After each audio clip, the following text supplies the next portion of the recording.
Danny Flexent for Seconds Out. Delighted to be joined by a trainer, manager, promoter. Is endless. Carl Greaves, how you doing? Hey Danny, okay, mate. I'm very good, thanks. Yourself? Yeah, good, thank you. Good. Now, before we get on to the main topic of this interview, which was prompted by a reply you sent out to a tweet this morning, just want to ask how Dec Spelman's getting on. I think I saw a picture of him last night. He was off on holiday. Yeah, it was Monday morning. He was all set to go to Greece, but apparently his missus has filled the form out wrong, so they can't leave now till Wednesday. So obviously, with what's going on and that with the COVID, so he can't leave now till Wednesday. So his holiday is going to be 5 nights instead of 7 nights, which is a little bit disappointing for him and frustrating. That's just what you want after a defeat on TV, isn't it? Having to wait And 2 extra days for your holiday. he's gutted because he was going to go on holiday straight after the Lyndon Arthur fight, but then obviously he had a little break, and by the time he was going to sort out to go away, this fight came up with Anthony Yarde, so he's finally getting away. Now, we're going to talk about the bold rules, which is what the subject of the tweet was, in a minute. But first of all, just tell us what you thought of the stoppage itself. Because for me, I watched it a couple of times. I thought it was a heavy knockdown, and I thought he looked troubled when he first got up. But by the time the referee asked him to kind of come towards him, get his gloves up, all the usual stuff, he did seem okay to continue. That's just in my view. I'm not a referee. Yeah, well, obviously, I always say to him, if he was in any trouble at all, just take a knee, take a can, gather your thoughts together. Obviously, he looked like he stumbled when he first went down, but he had a little bit of unbalance because he got hit behind the back of the ear. Yeah. So obviously, he did that, took his can, got up, I think it was 6 or 8, and then hands up, bouncing on his toes, ready to continue. I mean, and obviously the referee stopped him. I mean, the disappointing thing was the referee said, "Oh, you'd lost every round," and you started taking some heavy shots. But I've looked at it back, and I mean, Richie Woodall had Dec winning a couple of rounds. He was only a point down going into the 6th round. So it's disappointing. I mean, Dec's a warrior. He's very tough, as he's shown and proved in the past. But it'd have been nice to have been given another chance and just weather the storm. I mean, there was only 15, 18 seconds left of the round. And obviously, I've always said when Yard starts loading up his tyres quick, and obviously, I was disappointed with David Hayes' comment in the after the fight. He was saying that Yard could have got him out of there any time he wanted. That wasn't the case. That's not the case. I mean, Yard couldn't get him out of there, otherwise he'd have tried. He knew that Dec was lively to start with. He was nullifying Yard's right hand with a double jab that we'd worked on, and he couldn't get nothing off. And he did start going through the gears in the 6th round, but I was confident that once Dec survived that, he could have got through it and pushed on himself. But listen, it's all ifs and buts now. Um, I mean, probably the other thing is the ref might have looked at Dec's fight 6 weeks previous, and obviously knew he had an hard 12 rounder, and perhaps and decided that enough was enough. But like I say, it's frustrating for Dec because he's a warrior, and I'm very, very frustrated and disappointed. But that's the way it is.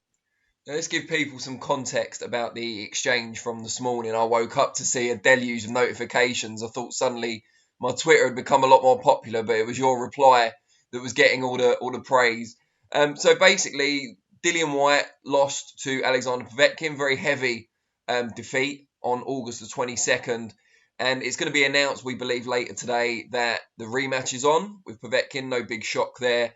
But it comes, I think people are saying, just 91 days after the first fight. And the big point of consternation, certainly from your point of view and a lot of other people, is that the Board of Control in the UK have these rules whereby if someone gets stopped, they get a suspension from competing for either 28 days or 45 days. It's an automatic 28 days for any stoppage or knockout defeat. 45 days is usually reserved for a heavy knockout or a cut stoppage because that takes time to heal and so on. And Eddie Hearn said, I think it might have been to the Daily Mail, that he expected at the time Dillian Whyte to get 28 days. You've revealed on Twitter this morning that Dec got 45 days, which is a bit of a surprise, or was a bit of a surprise to Yeah. me. and the discrepancy between the two is something that frustrated you. And on the surface, I can completely understand that.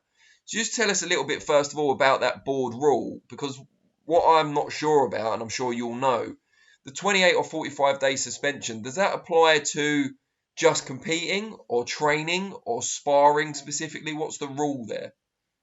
Well, the rule is obviously if you get whatever you get 28 or 45 days, you can't be taking no head blows for that period of time. So obviously, that's what the boards say. I mean, and that's the rules. I mean, first and foremost, I haven't put that tweet out to jeopardise Dillian Whyte's fight or No, of cause course any not. trouble.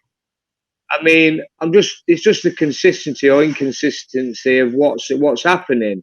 I mean, I'm happy that Dec got 45. Well, I'm not happy, but obviously I'm content with it because, like you said, he had 12 all rounds 6 weeks before, and obviously he got stopped. But it wasn't an hard stoppage. I mean, he's fine. He's perfectly fine. He was walking back to the venue. Everything, his head was clear, and there was nothing wrong with him. But it's just the thing is, if you look at both fights, I mean, Dillian Whyte's knockout and Dec's stoppage, I mean, what would you say was the worst? Well, I yeah, I mean, think everyone would Dillian agree with that. Whyte was never going to beat the count of 10. And obviously, that's what's happened, you see. So he's only got 28 days. Now, is it because obviously the new 45 days would jeopardise a massive rematch and cost the board or whatever thousands of pounds? I don't know. I mean, was it the doctor was a bit more lenient that saw Dillian after the fight than the one that saw Dec? I don't know. It's all these ifs and buts and questions now, and it's just a little bit frustrating, really. I mean, can you imagine if Dec had a rematch clause and the fight was set for November, and obviously he's got 45 days, then it was never going to happen. For I think, listen, I'm saying soft stoppage. I mean, you know what I mean? He did taking every blow around the back of the ear, but he was perfectly fine. He never really took a lot. I don't think he took a lot of punishment in that fight at all. I think he was well in the fight, like I said before, and I didn't really get through with that much, to be honest. A few heavy body shots, thundering shots, and clubs were on the gloves and that, but head shots, I looked it back and he didn't take much at all, really. Outside of cut stoppages, can you recall many times your fighters in the past have had the 45-day, the extended suspension? Well, it's funny, really, because I've come across this before, and I always find when lads are on the southern shows, boxing in London and what have you, they always seem to get 45 days for a stoppage, even a stoppage. It's crazy. Yeah, down our way in the north, they're a little bit more, you know what I mean? They understand it a little bit more and give you the 28 days for a stoppage. But I mean, if it's an heavy knockout, then you wouldn't let your lad fight anyway. You'd expect him to get a 45-day suspension. I mean, any trainer that's got anything about him, you know what I mean, would accept that. But I mean, even cut eyes. I mean, it's very rare I've seen a fighter get 45 days for a cut eye. To be honest, I mean, it's usually 28 days. But it's just how it is, and it's a little bit frustrating. I mean, when obviously you saw how heavy the knockout was of Dillian Whyte, and then you saw the stoppage of Dec. If you put the two together and ask people who deserved the 45 days, straight away they would say Dillian Whyte. But If it was Dillian Whyte in isolation rather than in comparison to Dec, if you were just looking at Dillian Whyte's heavy knockout that he suffered, would you say that he needed a 45-day suspension? Then again, it's up for debate, isn't it? It's a difficult one, really. I mean, he didn't take a lot of punishment in that fight, but the knockout was an heavy one. I mean, obviously, he was never going to get up and beat the card. So if you look at that, I mean, then he probably only deserves a 28-day. But it's just the rules, isn't it? Where are the rules? I mean, is it through knockout you get a 45-day suspension, or is it through a stoppage? I mean, Dex won a knockout. It was a stoppage. He got up, was bouncing on his toes. He was fine to continue. So, like I say, it is a little bit frustrating. So it's more the lack of transparency with the rules. There's not specific criteria. Yeah, that's what it's looking like, and that's what it's looking like, and it's just not fair on the fighters, really. I mean, especially obviously the journeyman type, if they get stopped, and the bread and butter of boxing. We need these fights week in, week out. If they get stopped and get a 45-day suspension for a soft stoppage, then it's just not on, really. I mean, we understand that obviously your house, your wealth, and the boxing board of control look at it like that. But we're letting the Dillian Whyte fight, giving him 28 days and still letting him fight in November. I mean, like I say, where's the consistency? There just isn't any. I'm going to ask you a question now, which I'm pretty sure I already know the answer to, but just for clarity, this suspension involves sparring. Obviously, you're not allowed to spar for that time as well. In all your time in boxing, have you ever seen a board official or inspector ever come to the gym to check that the fighter under suspension isn't sparring?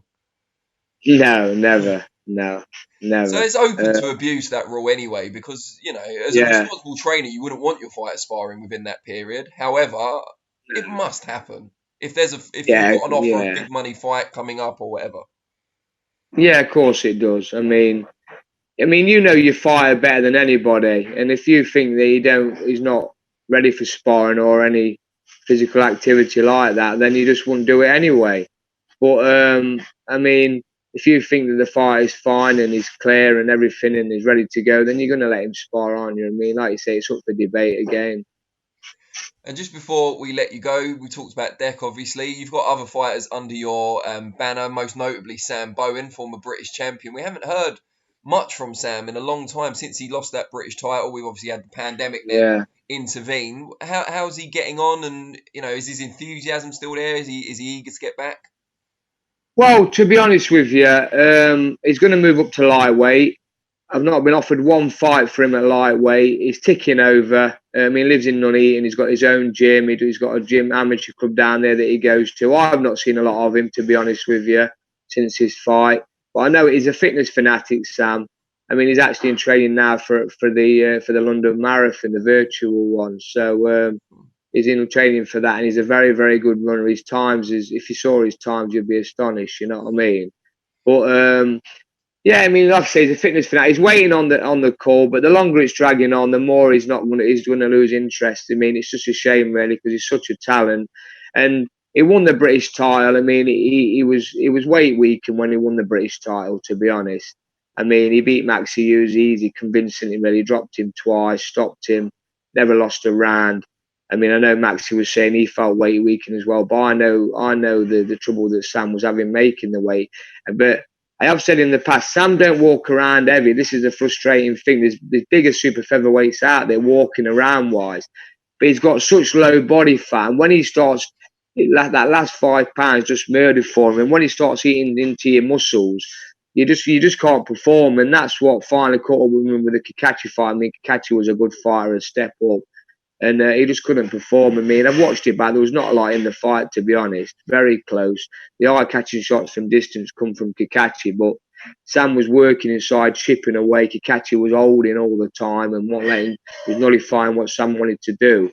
So it was frustrating, but we just want to fight at lightweight. I mean, and then the other frustrating thing was, I mean, obviously Frampton boxed at lightweight the other week. Archie Sharp boxed at lightweight the other week. John O'Carroll boxed at lightweight.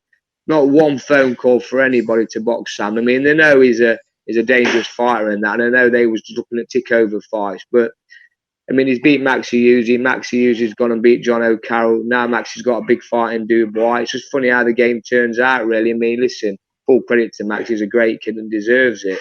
He's always had it tough, but this is where we're at with it, and I just don't see that Frank Warren don't seem interested. Nobody's mentioned his name to me. I mean, I've been down there a couple of times now. Not one of the team Queensbury have mentioned Sam, which is disappointing, heartbreaking, really. I mean, I bust my balls to get Sam where he was, British champion with no TV, and then obviously I had to push him on to Frank Warren. He had TV, and I couldn't take Sam no further. And now it just seems he's been beat. They're not interested. So this is the way the game is. Is there anything you can do with the ball, like pushing forward for an eliminator or so? And I know Liam Walsh is going to be fighting James Tennyson, unless Tennyson vacates, obviously, for the British. So is there an opportunity there? Could possibly do that. Yeah, I mean, it'd be nice to get him out again and get a win. Get him an 8-rounder before I can push him onto that sort of fight, just to see what he's like at his new weight. But I know that Sam's going to be an absolute beast at lightweight. I mean, I've seen him in the gym, I've seen him in sparring, and he's an absolute animal, to be honest with you. And I really, I've always singing his praise and rate him. He's very, very good, and no one's seen the best of him. And I think that's because he's been just making super featherweight and losing that little bit of an edge. You know what I mean? But we'll see. Good Yeah, stuff. Well, fingers crossed for him, and we hope Dec yeah, enjoys his belated holiday. yeah. That's right. Yeah, Sorry, Mrs. Spellman. But yeah, good luck with everything, and really appreciate your time, yeah, and hopefully see you yeah. soon. No problem. Yeah, thanks, Danny. Thanks for the call. Take care, mate. Speak Cheers, soon. mate. Thank you. Bye bye.